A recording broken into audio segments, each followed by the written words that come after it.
কুরআন শরীফের এক আয়াতে কারিমা তিলাওয়াত করছাম আল্লাহ কইন ওয়ালা নাবলুয়ান্নাকুম বিশাইইম মিনাল খাউফি ওয়াল জু' ওয়া নাকসিম মিনাল আমওয়ালি ওয়াল আনফুসি ওয়াস সামারাত। আল্লাহর পক্ষ থেকে আল্লাহর প্রিয় বান্দাগুলোরে আল্লাহ পরীক্ষা করে। সুবহানাল্লাহ। দয়া করে কইবা নি কিতা করব?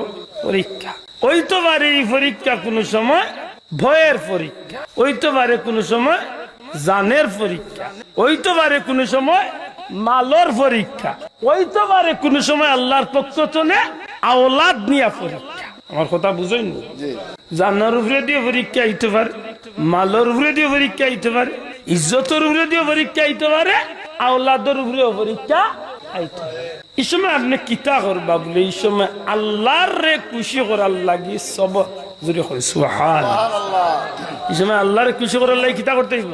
সবার একটু চিন্তা করলে আমি বাক্কা ভিসে দিয়ে আপনার লইয়া যাই, বিরক্ত হইলা যায়। খানায় কাবার মাত্র আসলাম না নি কাবা আল্লাহর গর বাইতুল্লাহ। ইব্রাহিম আলাইহিস সালামে তান ছেলে ইসমাইল আলাইহিস সালাম তাইনো নবী, তান বাপও নবী। সুবহানাল্লাহ। ইসমাইল আলাইহিস সালাম রে লিয়া নূহ আলাইহিস সালামের প্লাবনের বাদে সেই পুরানা ভিত্তির উপরে আল্লাহর ঘর কাবা শরীফ তৈরি করবা। জুরে কই সুবহানাল্লাহ। কিতা তৈরি করবা? আল্লাহর ঘর কাবা শরীফ। আর সেই ঘর তৈরি করার আগে আল্লাহ তার উপরে বড় কঠিন কঠিন পরীক্ষা নিলা। একটু চিন্তা করেন, দুনিয়ায় তাইবার আগে তার উপরে পরীক্ষা শুরু।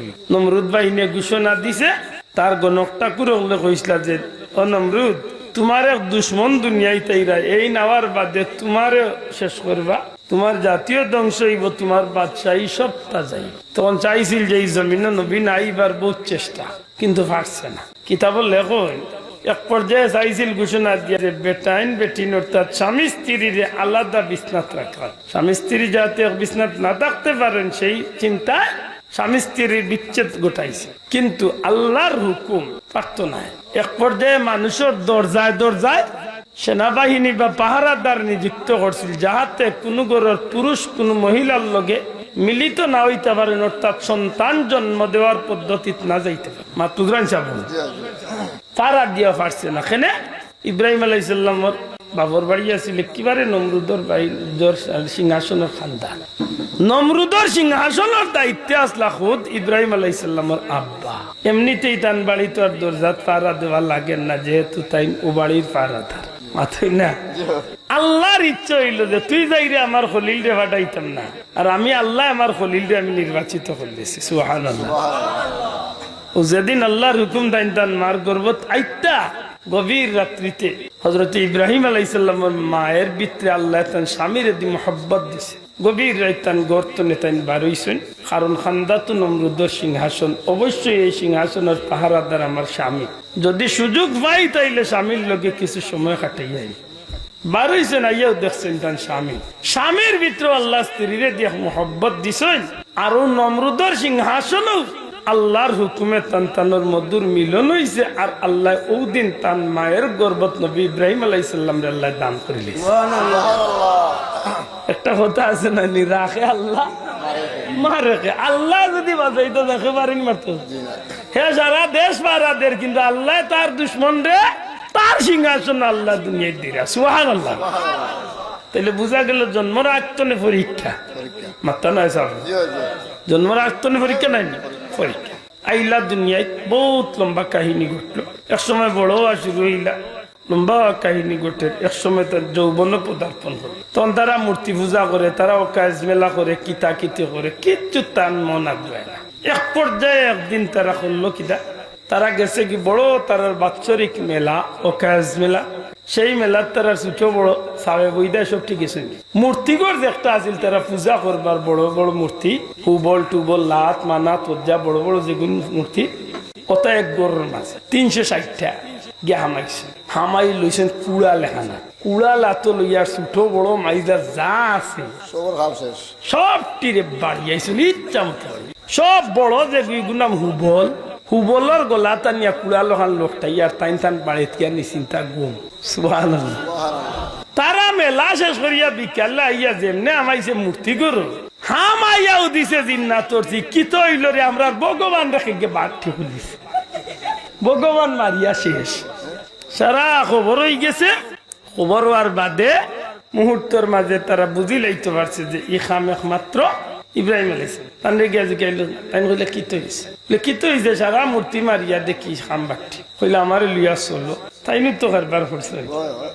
গেছেন গিয়া সারা সবটিরে দেখছেন, দেখিয়া গেছেন কুড়ালা লগুর খান্দা হিগুর গর্দনাথ কুড়াল লটাইল। কইলা বেটাই তোমরা আমার 200, তোমরা হিগুর গর্দনাথ কুড়াল লটাইল। বুঝা যায় মনে হয় তোমরা কোনো করে না ভাইয়া হুরুর অগিন্তরে কইছিল তুই ওখান কর হেই ওখান কর, আর মনে হয় কোনকে কথা শুনছি না। রঘুর রাগ উঠছে আর ওকে সবটিরে খাম বাটি। তারা উঠিয়া কইলে তুমি পাগল হইছ নি? ইটা ভাত্তর মাটির মূর্তি, ইটাই মারবার কথা কইব কিলা, আর ইটা আরবার মারবো কিলা? বলেতে যদি এগুর মাতবারও ক্ষমতা নাই, মারারও ক্ষমতা নাই, চলবারও শক্তি নাই, তে ইগু আরবার খোদা হয়। ও কইলে বলে চাচা তুমিও খামাইয়া মাত বুঝালি। ও নবী ইব্রাহিম আলাইহিস সালাম রে তারা পাকড়া করল। যাক, যে শেষ পর্যন্ত 40 দিন পর্যন্ত অগ্নিকুণ্ড জ্বালাইয়া সেই অগ্নিকুণ্ড ফালাই। এটা পরীক্ষা নাই, আপনারা মাত্রা না পরীক্ষা নেই। যে সময় 40 দিন অগ্নিকুণ্ড পালাই দিত, ওই সময় ইব্রাহিম আলাইহিস সালাম রে ফালাই ফালাই বহুত বুদ্ধি করে। আচ্ছা, বড় কোনো আগ্নির চুলা যদি জ্বালাইলে ইনো খান্দাত গিয়া কেউ বাগার দিতে পারবো না, মাত পুচ্ছই না। বড় অগ্নিকুণ্ড যদি বানাই তো যেই সেই অগ্নিকুণ্ড নেই। প্রায় 1 কিলোমিটার স্কোয়ারে বড় একটা অগ্নিকুণ্ড হচ্ছে, বুঝরানি। 1 কিলোমিটার স্কোয়ার যদি ইয়া থাকে কত লাকড়ি জ্বালার, তাও 40 দিন হয়ে গেছে জ্বালা না। পুরা গরম করছে, খান্দাত মানুষ গিয়া ইটা মারি চাড়বার ক্ষমতা। ও চিন্তা পড়ে গেছে যে কিতা করতাম, কোন বুদ্ধি ফেলাই। আস্তা যাইয়া দেখে বুড়া বেটার সুরত দরিয়া লাঠি বর্দি বর্দি হচ্ছে না আঠি। তারা গিয়া কইল বা মুরব্বী কিতাব ওটা নাইছি, তোমরা সাহায্য করতাম। আপনার বাড়ি হল, আমি হইলাম নজদর শেখ। তোমরা ইব্রাহিম রে আগ্নিত ফেলাইতে বাইরে নইয়া বুদ্ধি বার করছি, সরকার একটা বানাই ভাই। সরকার বুঝুন, ছোট ছোট বাচ্চা ডুডাল বুঝুন, মাতই না সিটকা বুঝুন, দূরত্ব নেইটা মারিয়েছে। ও বুদ্ধি দিল সরকার একটা বানাইবা, আর ও বুদ্ধি দূরত্ব নেইটা মারিয়া ইব্রাহিম রে আগ্নি ছাড়ি দিবে। তারা কইল মুরব্বী বুদ্ধি ঠিক আছে তো। ঠিকও তারা প্ল্যান অনুযায়ী তারা তান্ডে সরকার তুটাইয়া যে সময় ফালাই দিত, ওই সব নবরুদ বাহিনী তারা চেষ্টা করে ওবায়দি তুলিয়া ফালাইতো, ওবায় তুলিয়া মালিয়া তো ইটা মারত। হিবাদি আল্লাহ তান রহমতর ফিরিস্তা হল দিয়া নবী ইব্রাহিম আলাইহিস সালামের সরকার ধরাইয়া রাখি দিছে। সুবহানাল্লাহ। এখন হাজারো চেষ্টা করিয়া তারা ছাড়াইতো ফারাইতো আরে না। ওই সময় হযরত ইব্রাহিম আলাইহিস সালামের মনের মাঝে আইছে, আল্লাহ দুনিয়ার সব দুশ্মন হয়ে যা, কিন্তু বাপ যদি সন্তানরে মায়া করিতে হয়তো আমার বাবাই আমার চেষ্টা করলো না আগ্নিতনে বাঁচাই। আল্লাহর ইচ্ছা যখন দিল আইছে সাইয়া দেখুন তান বাপ আইয়া মনে মনে আশা করা যে বাপাই মানে আমার বাঁচানোর চেষ্টা করবে না। দেখুন যে বাপও নমরুদ বাহিনীর লগে বাদি টানাত লাগ গেছে, মানে তাই না ফালানোর চেষ্টা। ও উঠিয়া হয়েছিল, আল্লাহ যারি জমিনের বাপ পর্যন্ত আমার দুশ্মন, একমাত্র তুমি রক্ষা করলে তুমি আল্লাহ রক্ষা করতে। হাসা করি রক্ষা, ইন্নাল্লাহা মা'আস সাবিরিন, নিশ্চয় আল্লাহ ধৈর্যধারীগণের সাথে আছেন। সত্যিকার অর্থে যদি আল্লাহর উপরে যদি কেউ তাওয়াক্কুল রাখতে পারে তাইলে তার লাগে আল্লাহও যথেষ্ট নাই। মাতই না আল্লাহও যথেষ্ট নাই। ও কইছিল আল্লাহ তুমি চাইলে বাঁচাইতে পারবে। ইবাদি তারা টানিয়া পারেন না, আল্লাহ তো ইলাই তো লড়াই তো। ওই সময় হো শেখ নজদর শেখ আর বার লাঠি ভর দিয়া ফাগলি বিভিন্ন দিয়ে খুব জুট যাইতি।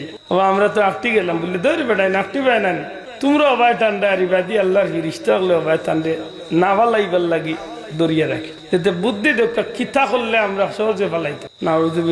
বুদ্ধি দিছিল, বাসি বাসি সুন্দরী মেয়ে কল 40টা মেয়েরে জমাইবা, 40টা যুবক যুবতী হলরে উলঙ্গ করিয়া ইব্রাহিমর সরকার খান্দা টানিয়া নাফরমানি কাম করাইলে ফিরিস্তা হল জমিন তুনে উঠিয়া যাইবা কি সহজে তোমরা তান্ডে আগ্নিত ফালাই দিবে। বড় করে হোক নাউযুবিল্লাহ। জেলা হইয়াছিল ঠিক ওইভাবেই করাইছিল, যে কারণে খুব সহজে আগ্নিত ফালাই দিছে। ওই সময় ফালাইবার আগ মুহূর্তে হযরত জিবরাইল আলাইহিস সালাম নবী ইব্রাহিম আলাইহিস সালামের খান্দা তো সরকার উপরে তাই পড়ে যাইব আগ মুহূর্তে।